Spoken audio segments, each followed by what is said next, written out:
சமூக சொந்தங்களுக்கு வணக்கம். மீண்டும் மற்றொரு காணொலியில் உங்களை சந்திக்கின்றேன். இந்த காணொலியில் நாங்கள் பார்க்க இருக்கின்ற விடயம், லெபனானில் இஸ்ரேலிய வான்வழி தாக்குதலில் 4 பேர் பலி, கேள்விக்குறியாகியுள்ள போர் நிறுத்தம். இஸ்ரேல் பற்றிய கட்டுக்கதை தகர்ந்துவிட்டது ஈரான் துணை வெளியுறவு அமைச்சர் கருத்து.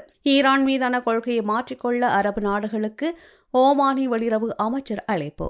உக்ரைனில் அதிகாலை வரை நடந்த தாக்குதல்கள் 6 மரணங்கள் என்று தகவல். இனி விரிவான தகவல்களை பார்க்கலாம். தெற்கு லெபனானில் இஸ்ரேலிய வான்வழி தாக்குதலில் குறைந்தது 4 பேர் கொல்லப்பட்டதாக அந்த நாட்டு சுகாதார அமைச்சகம் ஒரு அறிக்கையில் தெரிவித்துள்ளது. இஸ்ரேலின் தொடர்ச்சியான தாக்குதல்கள் ஹிஸ்புல்லாவுடன் கிட்டத்தட்ட 1 வருட கால போர் நிறுத்தத்தின் எதிர்காலம் குறித்து புதிய கவலைகளை எழுப்பியுள்ளதாக அல் ஜசீரா இன்று செய்தி வெளியிட்டுள்ளது. நமாதிய மாவட்டத்தில் உள்ள கபார்ஷிர் நகரில் இஸ்ரேலிய தாக்குதல்களில் மேலும் 3 பேர் காயமடைந்ததாக லெபனான் சுகாதார அமைச்சகம் தெரிவித்துள்ளது. உள்ளூர் நேரப்படி பிற்பகல் 2:15 அளவில் இஸ்ரேலிய படைகள் ஒரு வாகனத்தை குறிவைத்து வான்வழி தாக்குதலை நடத்தியதாக அரசு நடத்துகின்ற லெபனான் செய்தி நிறுவனம் தெரிவித்துள்ளது. அக்டோபரில் அமெரிக்க ஜனாதிபதி டொனால்டு டிரம்பின் மத்தியஸ்தத்தில் காசாவில் ஏற்பட்ட போர் நிறுத்தத்தை தொடர்ந்து லெபனான் ஜனாதிபதி ஜோசப் அவுன் இஸ்ரேலுடன் பேச்சுவார்த்தைக்கு அழைப்பு விடுத்தார். பேச்சுவார்த்தைக்கான அழைப்புக்கு பதிலளிக்கும் விதமாக இஸ்ரேல் லெபனான் மீதான தாக்குதல்களை அதிகரிப்பதாக குற்றம் சாட்டினார். 2023 காசா போர் தொடங்கிய பிறகு இஸ்ரேலும் லெபனான் ஆயுத குழுவான ஹிஸ்புல்லாவும் பரஸ்பரம் தாக்குதல்களை தொடங்கின. பின்னர் நவம்பர் 2014 இருதரப்பினரும் போர் நிறுத்தத்திற்கு ஒப்புக்கொண்டார்கள். இருப்பினும் போர் நிறுத்தம் அமலுக்கு வந்த பிறகு இஸ்ரேல் தெற்கு லெபனானின் 5 பகுதிகளில் துருப்புக்களை நிறுத்தியுள்ளது. நெதன்யாகுவின் படைகள் கிட்டத்தட்ட தினமும் போர் நிறுத்தத்தை மீறி லெபனானில் பல்வேறு இடங்களை தாக்குகின்றன. ஐக்கிய நாடுகள் சபையின் கூற்றுப்படி போர் நிறுத்தம் அமலுக்கு வந்ததிலிருந்து இஸ்ரேலிய படைகள் லெபனானில் குறைந்தது 111 பொதுமக்களை கொண்டுள்ளன. அமெரிக்க ஜனாதிபதி டொனால்டு டிரம்பின் மத்தியஸ்தத்தில் காசாவில் ஏற்பட்ட போர் நிறுத்தத்திற்கு பிறகு அக்டோபர் நடுப்பகுதியில் இஸ்ரேலுடன் பேச்சுவார்த்தை நடத்த லெபனான் ஜனாதிபதி முன்வந்தார். இஸ்ரேலிய ஆக்கிரமிப்பை முடிவுக்கு கொண்டு வருவதே தனது பேச்சுவார்த்தையின் நோக்கம் என்று கூறினார். இருப்பினும் லெபனான் அரசாங்கம் ஹிஸ்புல்லாவை நிராயுத பாணியாக்க தவறியதால் போர் நிறுத்த விதிமுறைகளை மதிக்கவில்லை என்றும் இஸ்ரேல் குற்றம் சாட்டியுள்ளது. இருப்பினும் ஆயுத குழுவான ஹிஸ்புல்லா நிராயுத பாணியாக்கத்திற்கான இந்த கோரிக்கையை நிராகரித்துள்ளது.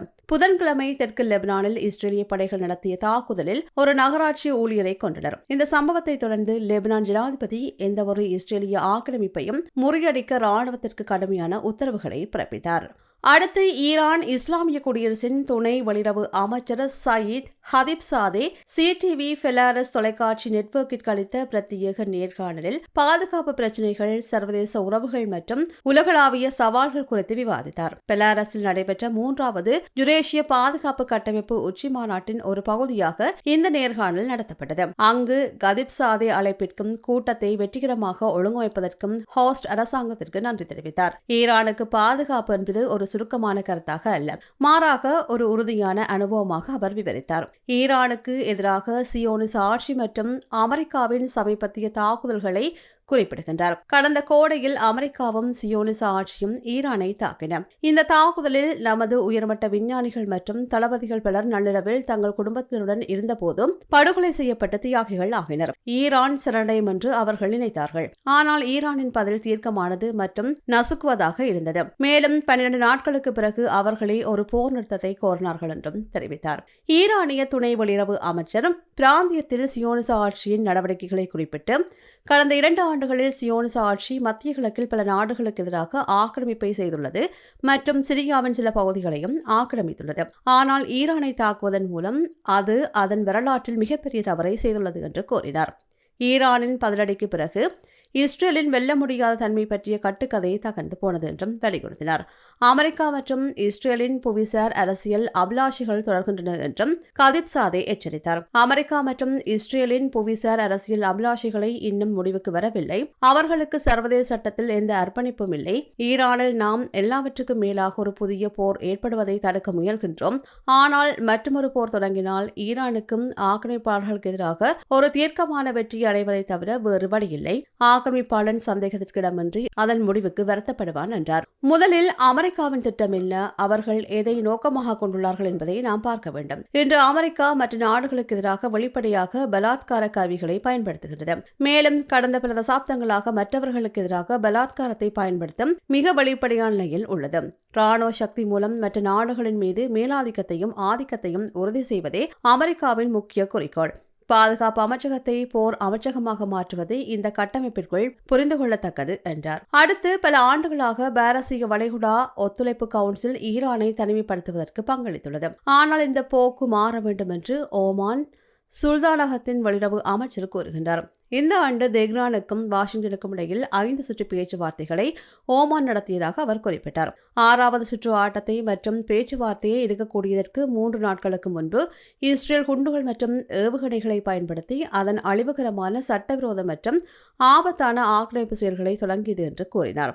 பாரசீக வளைகுடாவில் உள்ள அரபு நாடுகள் ஈரானுடன் அதன் போட்டியாளர்களாக கருதப்படுகின்ற பிற முக்கிய பிராந்திய நாடுகளுடனும் பேச்சுவார்த்தைக்கு முன்னுரிமை அளிக்க வேண்டும் என்று ஓமானிய வெளியுறவு அமைச்சர் வலியுறுத்தினார். பல ஆண்டுகளாக பாரசீக வளைகுடா ஒத்துழைப்பு கவுன்சில் ஈரானின் தனிமைப்படுத்தலுக்கு பங்களித்துள்ளது. ஆனால் இந்த போக்கு மாற வேண்டும் என்று அல் ஃபுஷைடி கூறினார். தெஹ்ரானுக்கும் பிற நாடுகளுக்கும் இடையில் ஓமான் வரலாற்று ரீதியாக மத்தியஸ்த பங்கை வகித்து வருவதாகவும் ஈரான், ஈராக் மற்றும் ஏமன் போன்ற நாடுகளுக்கு இடையே உரையாடல்களுக்கான விரிவான பொறிமுறையை நிறுவுவதற்கான நம்பிக்கையை வெளிப்படுத்தியதாகவும் அவர் வலியுறுத்தினார்.